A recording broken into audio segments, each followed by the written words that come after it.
Ahora vamos a empezar a ver el capítulo 4, métodos no paramétricos. En el día de hoy vamos a ver el ejercicio 405. El ejercicio 405 nos dice: para orientar su campaña publicitaria, una fábrica de gaseosas quiere saber si hay relación entre el sexo de los consumidores y el sabor que prefieren.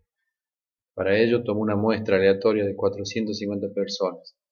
Se puede decir que no hay relación entre el sexo y el gusto por un alfa del 5%. Este dato está al final de la guía del ejercicio de la unidad 4, perdón. Ahí están los datos de este ejercicio que yo lo puse acá. Entonces, lo que tenemos que ver acá es si los gustos son independientes del sexo, o sea, debemos realizar una prueba de independencia. Recuerden, en la prueba de independencia, en la teoría, tienen ahí ustedes el procedimiento. El procedimiento acá yo les transcribo y dice: se especifica cada criterio con sus distintos niveles. Esto determina las filas y las columnas. O sea, los distintos niveles tenemos acá las filas y las columnas. Entonces las filas son, en este caso, el sexo, que puede ser varón o mujer, y los gustos, que puede ser naranja, limón o cola.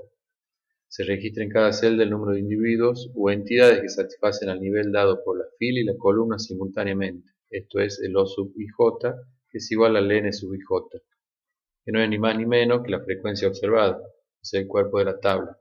Esto nos da en este caso el ejercicio como dato. O sea, hay 30 varones que prefieren el sabor naranja y 60 que prefieren el sabor limón, y así sucesivamente. Y mujeres, por ejemplo en este caso, 60 que prefieren el gusto de limón. Entonces nos dice acá que es la frecuencia observada, o sea que satisfacen la fila y la columna. Luego se calculan las frecuencias esperadas de cada celda si las características fueran independientes, nos dice acá. Esto lo denominamos como el E sub ij, y es el NI, por el NJ sobre el N, que es el tamaño de la muestra, que en este caso era 450. La condición es que cada E sub ij, la condición para poder aplicar la prueba de independencia, es que cada E sub ij sea mayor o igual a 5. Que eso lo vamos a calcular aquí más adelante. Y luego se fijan las hipótesis. La hipótesis nula es que los atributos, o sea, lo que estamos averiguando, son independientes. En este caso, sexo y gusto no están relacionados, o sea, son independientes. Esto siempre va en la hipótesis nula, que son independientes. Y la hipótesis alternativa, obviamente, lo contrario, vamos a poner que son dependientes, o sea, que sexo y gustos están relacionados. Luego nos dice: la prueba de independencia tiene una distribución chi cuadrado con los grados de libertad que están dados por la cantidad de filas y la cantidad de columnas. Le restamos 1 a las filas y a las columnas y hacemos el producto entre ellas, donde f es el número de filas y c el número de columnas. El estadístico de prueba es el chi cuadrado, trabajamos con la distribución chi cuadrado y está dado por esta fórmula que está acá, que es la diferencia entre la frecuencia que teníamos acá, la O sub ij, que es la frecuencia observada, menos la frecuencia esperada, sobre la frecuencia esperada, la sumatoria de todo eso, el numerador elevado al cuadrado. Entonces, vamos a realizar el cálculo de los E sub ij. En este caso, transcribo los datos que están en la tabla con las frecuencias observadas y vamos a calcular la frecuencia esperada. La frecuencia esperada dijimos que era el E sub ij. En este caso yo les calculo acá, les pongo como ejemplo el E sub 11, o sea, la fila 1 y la columna 1. Y me decía que era igual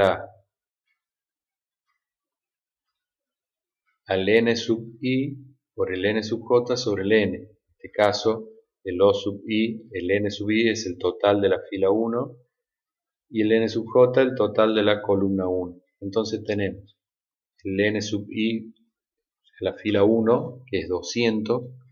Nosotros realizamos la suma de la frecuencia observada. Tenemos 30 más 60 son 90, más 110 son 200.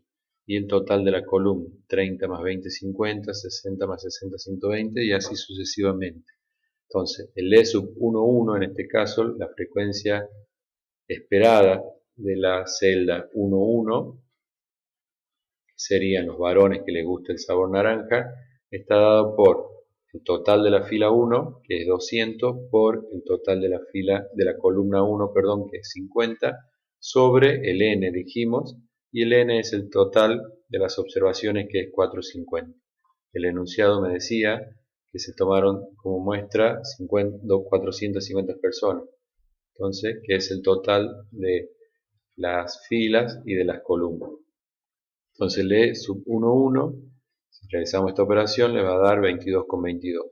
Y acá les dejo yo como ejemplo, para que ustedes calculen los demás, el le sub 1,2, o sea la fila 1 y la columna 2, está dado por el total de la fila 1 por el total de la columna 2 sobre el n, que es el total de la observación. Y eso le da 53,33.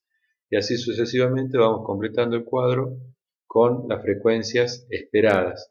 Ya teníamos la frecuencia observada, que es lo que nos da el enunciado, y acá tenemos la forma de calcular las frecuencias esperadas.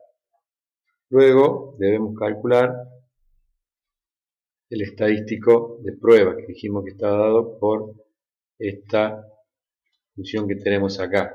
Entonces el chi cuadrado observado será igual a frecuencia observada de la fila de la celda 1,1 menos la frecuencia esperada de esa misma celda sobre frecuencia esperada de esa celda. O sea, en este caso, celda 1,1 será igual frecuencia absoluta 30 menos frecuencia esperada 22,22 sobre 22,22, que es la frecuencia esperada al cuadrado. Y realizamos la sumatoria de todas las filas y columnas. En este caso, la celda 1,2, o sea, fila 1 y columna 2, es igual a 60, que es la frecuencia observada, menos la frecuencia esperada sobre la frecuencia esperada al cuadrado. Y así sucesivamente vamos haciendo de todas las celdas hasta que lleguemos a esta, que es la última, que va a ser igual a frecuencia observada 170 menos la frecuencia esperada 155,55 sobre la frecuencia esperada al cuadrado. Si realizan esta operación, les va a dar que nuestro estadístico de prueba, o sea el chi cuadrado observado, es igual a 9,42. Luego, para calcular el chi cuadrado crítico, que es el que me va a delimitar la zona de aceptación y de rechazo, lo calculamos de esta forma. El chi cuadrado crítico, nuestro valor crítico va a estar dado por la cantidad de filas, que es 2 menos 1, por la cantidad de columnas, que es 3 menos 1. Entonces esto me va a dar que acá tenemos 1 por 2, 2. Entonces va a estar dado por 2 grados de libertad con el 1 menos alfa, que nos había pedido el enunciado, que con un alfa de 0,05. Ese es el nivel de significación, lo tenemos acá. Entonces el 1 menos alfa es 0,95.